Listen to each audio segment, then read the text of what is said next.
HighBridge, a division of Recorded Books, presents Revitalizing Retirement, Reshaping Your Identity, Relationships, and Purpose by Nancy K. Schlossberg, EDD.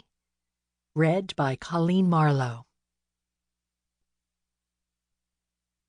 Laughter, simplicity, and optimism have their place in a complex and challenging world.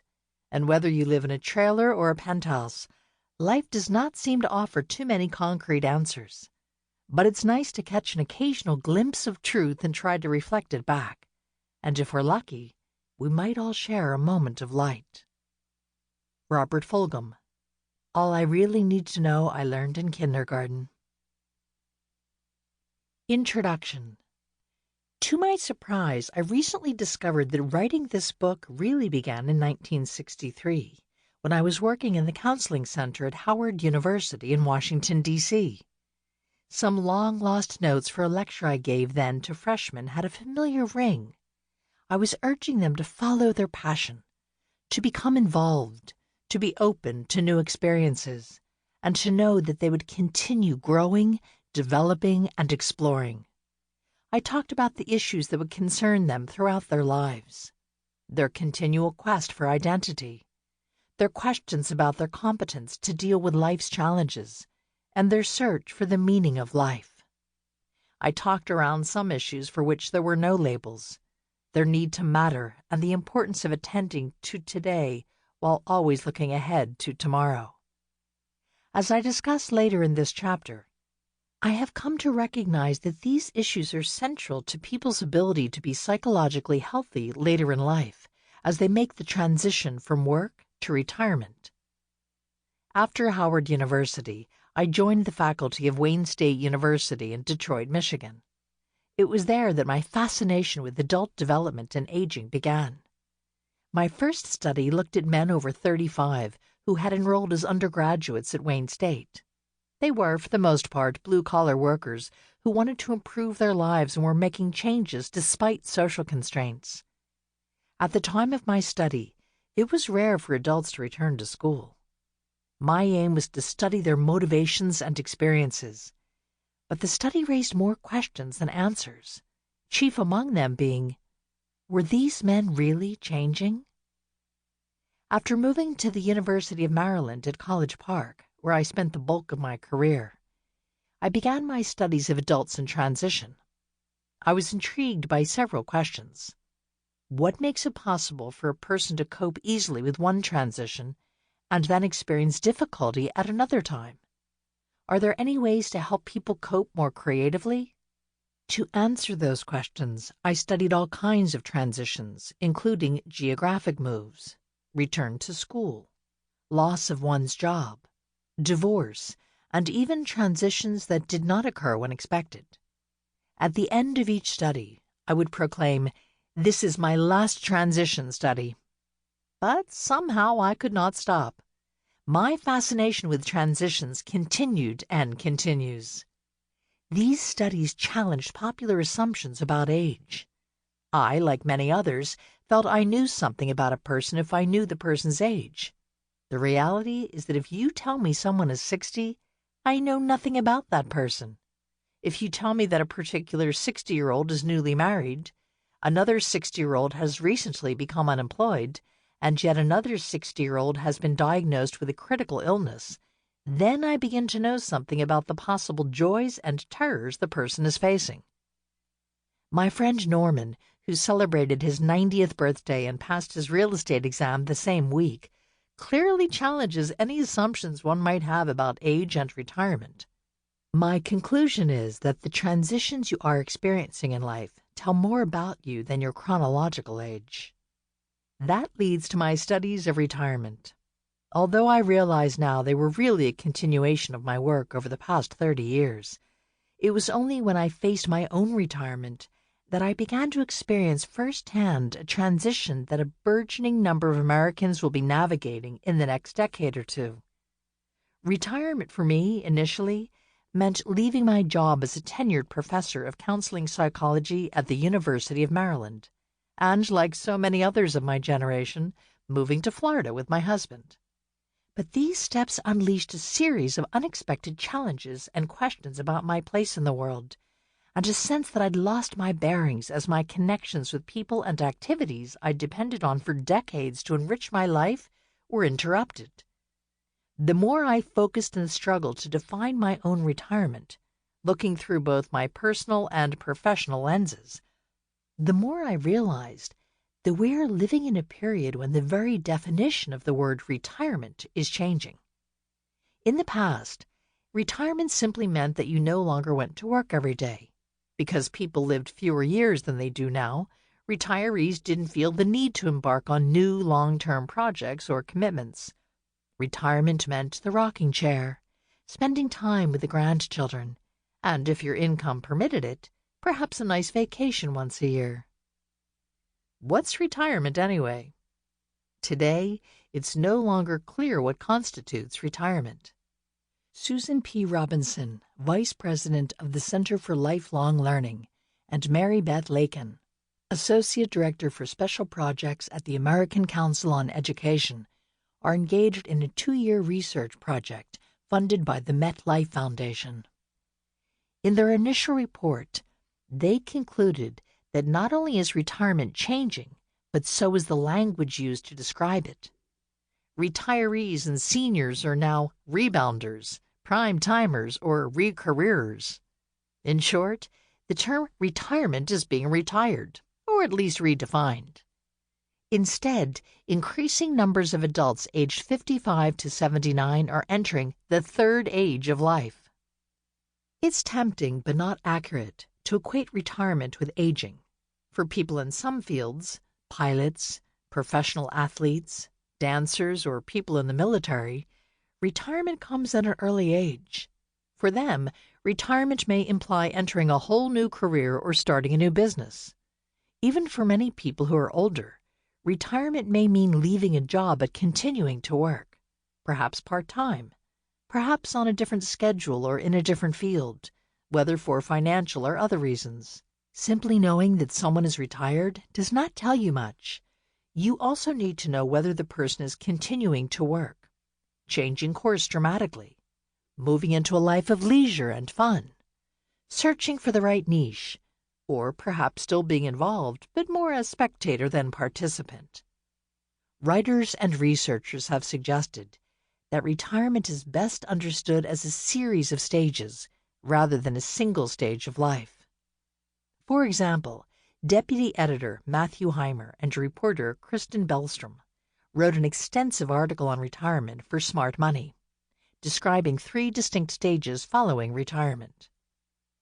Retiring to work, which could include a new part-time job, a phased retirement, or return to school, entering the wonder years of travel and leisure, and watching the sunset, which involves decisions about where to live and whether to move to a retirement or continuing care community. Similarly, a researcher on aging, psychiatrist Gene Cohen, identified adult development phases. He purposely used the term phase rather than stage, suggesting a more fluid process. After interviewing hundreds of people, he concluded that throughout life, people continue to grow because of aging, not despite aging. His theory of adult growth and development provides a new way to look at retirement and aging. Cohen cited studies demonstrating that neurological changes in the brain enable adults to become more complex and creative, our bonus as we age. This observation, combined with what he labeled the inner push, led him to identify 4 distinct developmental phases in the adult years. Midlife reevaluation, which is a better way to describe this time for exploration and transition than the term midlife crisis. Liberation, a time to experiment. Summing up, a period to review one's life, followed by giving back through such activities as volunteering. And encore, which he described as the desire to go on, even in the face of adversity or loss.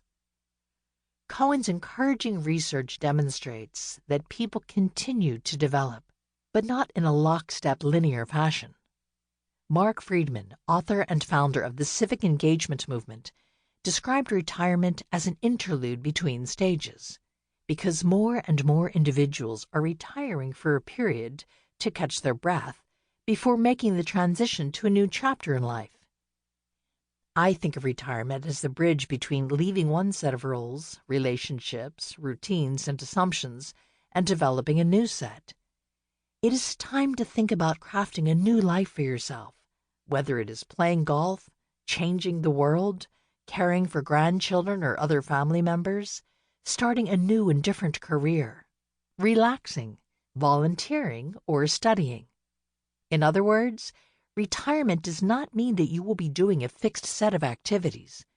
It is a transition to what's next. At times, you might still be vitally engaged in work. At other times, you might be involved in reviewing your life and writing your memoir. At other times, you will adventure travel, and then you might find the need for an ongoing commitment and return to work. What becomes evident is that retirees have many options, that retirement does not mean the end, but rather the beginning of what some refer to as the third age. The average 65-year-old woman today has a future life expectancy of more than 18 years, and a man of the same age, 16 years. Yet many of us are unprepared and even confused about how to make the most of this gift, these extra years. When the market research firm Mintel conducted a survey of recent retirees, they found that 62% of those interviewed had retired without any idea of how they would craft a life or adjust to retirement. In fact, sociologist Phyllis Moen was quoted as suggesting that people spend more time planning a wedding than planning for retirement. Boomer diversity. The enormous number of baby boomers retiring and their need for guidance made me realize that there was a need for a different kind of book on retirement. The first baby boomer to sign up for Social Security, Kathleen Casey Kersling, was born on January 1, 1946, the beginning of the baby boomer tsunami. Thus, the first wave of 3.2 million baby boomers turned 62 in 2008. If Mintel's finding is correct, hundreds of thousands of adults every year will retire and feel at sea, wondering what to do and how to get a life for the next 20 or 30 years. It's often said that the surge of baby boomers will change the nature of retirement, implying that this is a monolithic group. But the fact is that the most outstanding characteristic of the boomers is their diversity. For example, Baltimore Sun reporter Linnell Smith pointed to some perplexing facts. Many boomers are exercising and working out, yet 40% of boomer women are obese, and many boomers have considerable disposable income for travel and entertainment, but a quarter of them earn less than $35,000 a year. With such diversity, of course the boomers will follow different paths to and in retirement. The following people whom I interviewed during my research exemplify this diversity. Teresa, 64, a lawyer and former human resource specialist in a government agency, and her 60-year-old husband, a labor negotiator, are retiring to 2 new homes, a house in Arizona and a condo at a beach resort. Wally interrupted his career as an interior designer to move back to Iowa City to care for his aging father. He was caught in a dilemma: too young to retire at age 56, but unwilling to let his father fend for himself. Anne, at 60, is starting a career as a psychotherapist after enrolling in a PhD program at age 50. Larry, a 50-year-old house painter with a bad back, no pension, and little savings, is still working. He is trying to figure out how he can retire and care for his health. According to author and sociologist Lillian Rubin, clearly there is no template for our futures, as individual boomers or even pre-boomers retire and age. However, living long enough to face the challenge of figuring out what's next can provide us with an opportunity to live out some dreams that we were not able to realize earlier. The one thing that seems certain, as we tend to live longer, is that most of us will always be leaving one path and starting out on another. It will be up to each of us to carve out a life that continues to have meaning and excitement, a life that makes us feel we are still important, but in different ways than before. This book centerpiece, Mattering. A few years ago, I wrote and published Retire Smart, Retire Happy, Finding Your True Path in Life. After its publication, I continued to collect stories about what makes a successful or happy retirement. These news stories were so compelling that I decided to share what I had learned in a new companion book. During this time, an interviewer asked me, "Have you found any surprises as you interviewed men and women for your new book?" My answer was yes. Whether I was speaking to men or women, rich or poor, young or old, all expressed a common theme and challenge: the need to be noticed and to feel important, sought after, appreciated, and depended on by others. The late distinguished sociologist from the University of Maryland, Morris Rosenberg, coined the term mattering to describe these needs. Rosenberg identified mattering as an overlooked motive, one that explains performance, behavior, even well-being. He pointed out how critical it is to believe that we are important to others, often in their thoughts, and that our lives make a difference to them. Mattering to oneself, to others, and to the world is the coordinating, although not single, issue that guides our understanding of ourselves. In assessing whether we matter, we first ask ourselves, do I know who I am? Do I appreciate myself? Do I feel competent? Then we ask, are my inside and outside worlds congruent? Do others appreciate me? Do my work and community worlds make me feel needed? Let me explain how I became interested in the concept of mattering. I read a book chapter by Rosenberg and McCullough that analyzed studies about adolescent boys and delinquency, and concluded that those who felt they mattered to parents, teachers, and school engaged in less delinquent behavior than those who felt that no one cared about them or depended on them. At the end of the chapter, Rosenberg and McCullough included a surprise observation that had nothing to do with adolescent boys.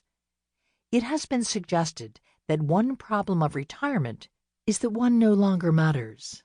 Others no longer depend upon us. The reward of retirement, involving a surcease from labor, can be the punishment of not mattering. Existence loses its point and savor when one no longer makes a difference. Rosenberg's concept of mattering is a universal, lifelong issue that connects us all. Think of Willy Loman, the protagonist in Arthur Miller's play Death of a Salesman. Rosenberg described Loman's desire to excel, to win out over anonymity and meaninglessness, to love and be loved, and above all, to count. When he roared out, "I am not a dime a dozen, I am Willy Loman," he was expressing his desperate need for significance. I found myself using Rosenberg's ideas in subsequent work. A book I co-authored, Improving Higher Education Environments for Adults, Responsive Programs and Services from Entry to Departure, described the degree to which post-secondary environments were responsive to the needs of adult learners. Actually, we were studying the degree to which adult learners felt they mattered, and we found a relationship between retention and the degree to which they felt they mattered. For example, Melinda, considered a star student, dropped out of the university. Why? Because she felt pulled in all directions, trying to help her children as a single parent, holding down a part-time job, traveling to the university for her classes.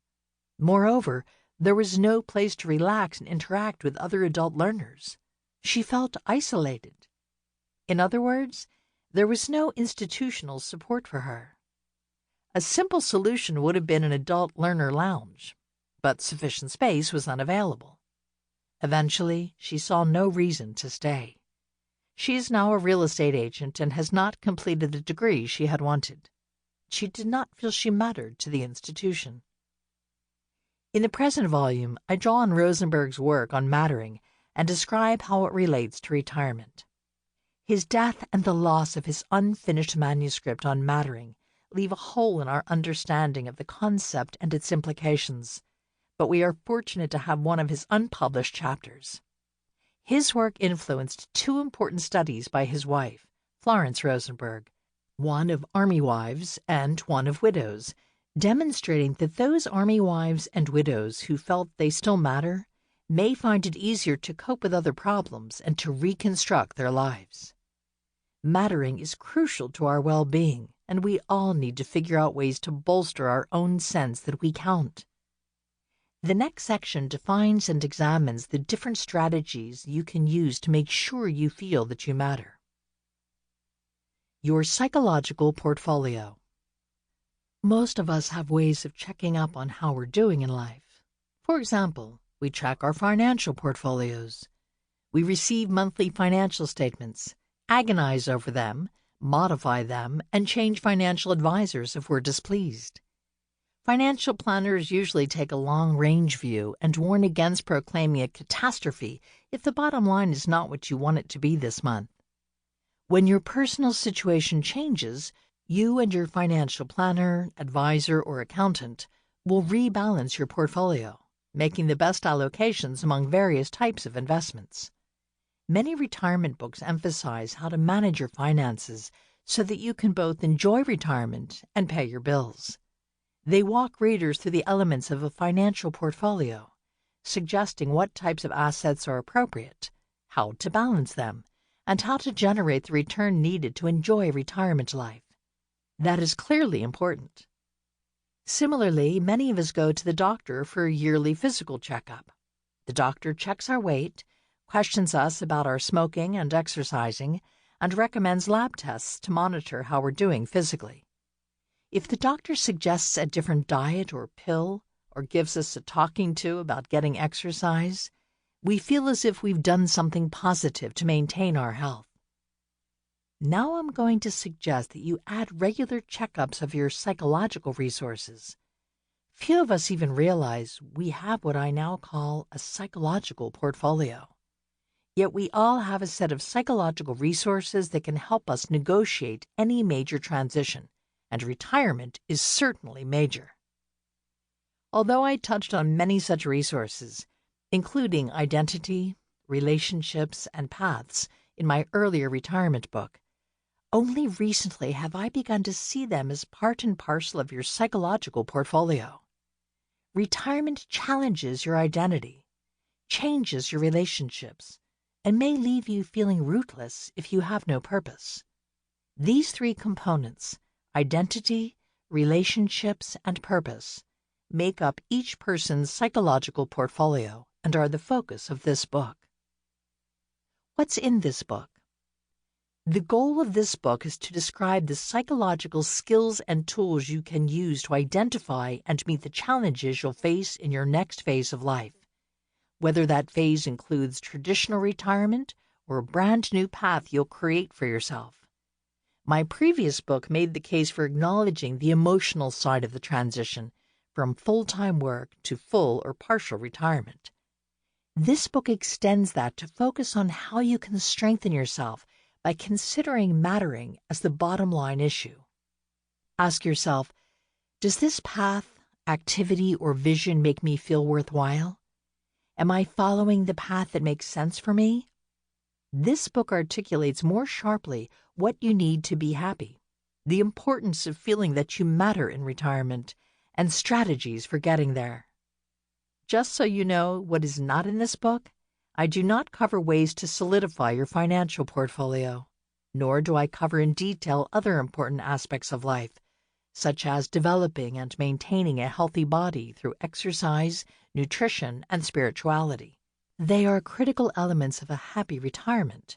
However, the book cannot cover everything. I therefore made the decision to stay focused on two main issues: paying attention to your need to matter and strengthening your psychological portfolio. Of course, it is impossible to neatly separate life into component parts. When I conduct workshops, I prefer to collaborate with financial planners and healthcare professionals to show the importance of integrating finances, wellness, and psychological resources in planning for retirement. This book covers material that will provide another dimension for financial planners, wellness experts, physical therapists, psychologists, social workers, and trainers to use in their work with retirees. Part 1, The Key to a Happy Retirement, deals with what you need in retirement.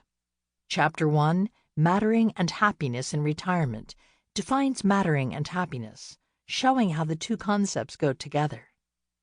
Chapter 2, Check Your Psychological Portfolio, covers the three elements, identity, relationships, and purpose, that lead to retirement happiness if you consciously work on maintaining and strengthening them. Part 2, How Others Have Found Happiness, Chapters 3, 4, and 5, recount stories of people who have aced retirement by using creative strategies. These stories, as well as tips on reshaping the elements of your psychological portfolio, will guide you as you navigate what's next. You will find ways to improvise your own journey to happiness in Part 3, Creating Your Own Happiness. But your journey cannot begin until you face the internal and external roadblocks that could push you off track. After addressing these roadblocks in Chapter 6, it's about you. Design your own psychological portfolio. You will start establishing a new structure and making your own chart for the future. Chapter 7, 3 Guidelines for a Better Retirement, frames retirement as a transition filled with surprises. Your success will depend on learning how to apply wisdom to your choices. Chapter 8, Create a Lifetime of Possibilities, revisits the importance of making happiness and mattering your priority, with lifelong learning a major means of accomplishing that. I end with a short afterword. The storyline is straightforward. If you feel that you are appreciated and that you matter, you have the potential for a happy retirement. But happiness does not grow on trees. You have to be intentional about making it happen.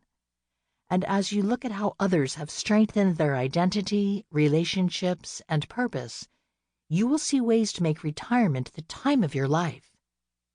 At the end of each chapter, there is a section called It's Your Turn. These sections include tips and questions, like a friendly hand that will help you see the implications of what you have just read for your own life. For example, in Chapter 3, on identity, I ask you to think about ways to make yourself feel you matter. I also suggest that you question others about how they have reshaped their identities in retirement. In other words, It's Your Turn suggests activities for you to apply to your own life. A word about sources. I have studied the literature on retirement, aging, and midlife from the perspective of individuals considering retirement or already retired. Subsequently, as I wrote, I checked some of the assertions I made with those who have studied the subject academically. Citations from the literature provided in the notes at the end of the book. To gather material for this book, I met with several groups of retirees. Some were ongoing groups, and others were created specifically to discuss the issues addressed here.